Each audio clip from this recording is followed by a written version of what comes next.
안녕하세요. 책과 영화를 사랑하는 북마선입니다. 오늘은 4월에 개봉한 영화 드러블 리뷰합니다.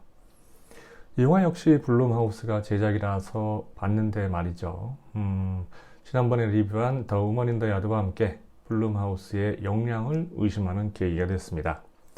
더 우먼 인 더 야드는 지루했지만 막판에 블룸하우스다운 반전이라도 있었는데, 드롭은 겉포장만 보면 디지털 시대의 영화 같지만 내용을 들여다보면 1990년대 영화보다도 못합니다. 요새 시대가 어떤 시대인데 기본적인 과학이나 물리 법칙도 무시하고 영화를 만드나요? 정말 블룸하우스에 실망했습니다. 제가 왜 이 영화에 그리고 블룸하우스에 실망했는지 그 이유를 지금부터 알려드리겠습니다. 첫 장면부터 얼굴에 상처를 입고 피를 흘리는 여성이 쓰러져 있고, 계단에서 내려온 남자가 그녀에게 총을 겨누며 날 쏘고 싶어 라고 말하더니 갑자기 총을 건넵니다. 그리고 화면은 바뀌어서 방금 등장했던 여성 바이올렛이 어떤 여성과 원격 상담을 하고 있죠. 이야기의 가장 임팩트 있는 장면을 앞으로 끄집어내서 관객들에게 강한 몰입감, 호기심을 제공하고 본격적인 이야기로 풀어가는 게 최근 영화 스토리텔링의 대세죠. 그런데 여기서 중요한 건 첫 장면이 영화에서 매우 중요한 장면이어야 한다는 겁니다. 그래야 첫 장면으로 선택한 의미가 있죠. 그런데 이 영화의 첫 장면은 영화의 결정적인 문제 해결과는 아무 상관이 없습니다. 바이올렛의 전 남편이 폭력적이었고 정신이 불안해서 자살했다. 끝입니다. 정작 중요한 사건과 해결은 첫 장면과 아무 상관이 없는 거죠. 바이올렛은 3개월이나 인터넷으로 연락한 남자 헨리와 첫 만남을 갖습니다. 그런데 약속 장소에 도착하자마자 곤란한 상황이 벌어집니다. 디지드롭이라는 앱으로 정체불명의 인물이 협박과 명령을 쏟아내는 겁니다. 범인은 집에 있는 여동생과 아들 토비를 인질로 잡고 바이올렛에게 헨리의 카메라 SDS 카드를 박살내고 독약을 먹이라는 명령을 내립니다. 바이올렛은 필사적으로 주변 사람들에게 도움을 요청하지만 범인은 어떻게 알았는지 매번 그녀의 시도를 알고 조롱하죠. 그런데 범인이 어떻게 식당의 모든 공간을 다 장악하고 감시할 수 있었을까요? 영화를 보면 볼수록 도대체 저게 어떻게 가능하지? 라는 의문만 생기더군요. 영화 인터스텔라 제작 당시 놀란 감독의 동생이자 시나리오 작가인 조나단 놀란은 대본을 쓰기 위해서 무려 4년 동안 캘리포니아 공과대학에서 세계적인 이론 물리학자 킵손에게 천체 물리학과 상대성 이론을 배우며 영화의 핵심이 되는 과학적 개념을 이해하고 최신 논문까지 읽어낸 후 그 결과를 각본에 반영했습니다. 그 결과 인터스텔라는 SF 영화 중에서도 과학적 사실에 가장 충실한 작품으로 평가받고 있죠. 이 정도 완벽성까지 요구할 생각은 없지만 최소한 관객이 영화를 보면서 끝없는 의문을 갖지 않을 정도의 근거는 제시해야 하지 않을까요? 프로페셔널 킬러로 보이는 범인은 이야기를 검토해보면 전혀 프로답지 않습니다. 일을 너무 어렵고 복잡하게 풀어가기 때문입니다. 그가 헨리를 죽이고 카드를 없애고자 한다면 영화보다 훨씬 간단한 방법이 얼마든지 있습니다. 상식적으로 생각할 때 헨리가 자는 시간을 노려서 문 따고 들어가서 소음총으로 죽이고 카드를 부시는 게 호텔 레스토랑 전체를 감시하고 관련 없는 여자에게 누명을 씌우고 그 가족들을 위협하는 것보다 100배는 더 효과적이지 않냐는 거죠.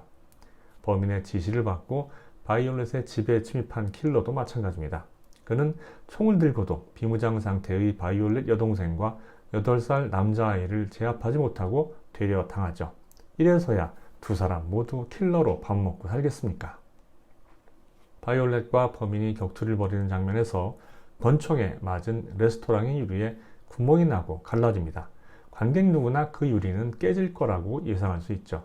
예측대로 바이올렛이 던진 물건에 맞아서 유리가 깨지는데 그 순간 황당한 일이 벌어집니다. 범인이 급격한 기압차로 인해서 밖으로 빨려나가고 수십 미터 밑으로 추락해서 사망한 겁니다. 저는 문과 출신이지만 이 장면을 보고 그냥 픽 웃음이 나더군요. 식당이 지상 1만 미터 상공에 있습니까? 제가 아는 상식으로는 영화 속 빌딩보다 훨씬 높은 육상 빌딩 꼭대기에서도 유리창이 깨졌을 때 이 장면처럼 기압차로 인해 빨려나가는 현상은 일어나지 않습니다. 공기가 희박한 비행기 운항 고도 정도나 되어야 가능한 이야기란 뜻이죠. 집에 도착한 바이올렛이 범인 부하와 격투를 벌이는 과정에서 8살 아들 토비가 RC 트럭으로 권총을 운반해줍니다. 바이올렛은 그 권총으로 악당을 처치하는 데 성공하죠. 그런데 말입니다. 겨우 8살 남자아이가 이모가 괴한에게 피투성이가 되는 모습을 보고 자신도 폭행을 당하는 상황을 겪으면서 용화처럼 침착하게 행동할 수 있을까요? 같은 상황이라면 성인이라도 겁에 질려서 무엇을 어떻게 해야 할지 몰라 공황 상태에 빠지는 게 정상입니다.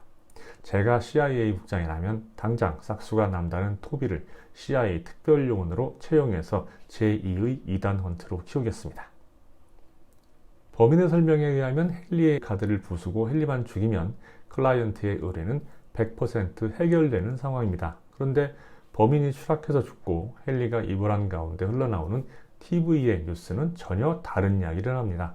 새로 발견된 증거들에 의해서 시장과 고위 당국자들의 횡령 사실이 발각되었다는 거죠. 범인이 의뢰를 성공적으로 마쳤다 하더라도 시장 일당의 체포는 피할 수 없었다는 거죠.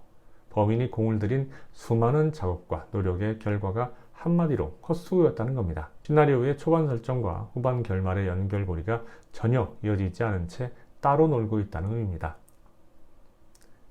결말에서 마침내 바이올렛을 괴롭히던 범인이 정체를 드러냅니다. 그런데 그 과정이 너무 어처구니 없습니다. 바이올렛이 밝힌 게 아니라 범인의 실수로 드러나거든요. 바이올렛이 식당에 들어갈 때 몇 마디 나눠놓고 그 상황을 잊어버린 채 처음 보는 여자의 이름을 부르면 누구라도 의심을 하지 않겠습니까? 그렇게 정체를 드러내놓고는 바이올렛을 앉혀놓고 구구절절 친절하게 상황 설명을 하는 건 또 뭐랍니까? 바이올렛의 속임수에 당해서 중독된 후에는 진짜 타겟인 헨리를 놔둔 채 바이올렛을 죽이겠다고 미쳐 날뜁니다. 아니, 너 프로킬러 아니냐고.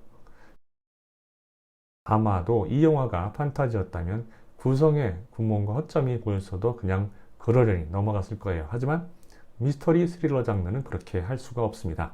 장르 특성상 개연성과 논리성, 사건의 연계성에서 보다 높은 완성도를 충족하지 않으면 관객들이 만족하지 못하기 때문이죠. 해외 평점이 나쁘지 않아서 보게 됐는데 결과적으로는 블룸하우스에 대한 신뢰도마저 흔들리게 됐네요. 이 영화에 대한 백마전 평점은 3.4점입니다.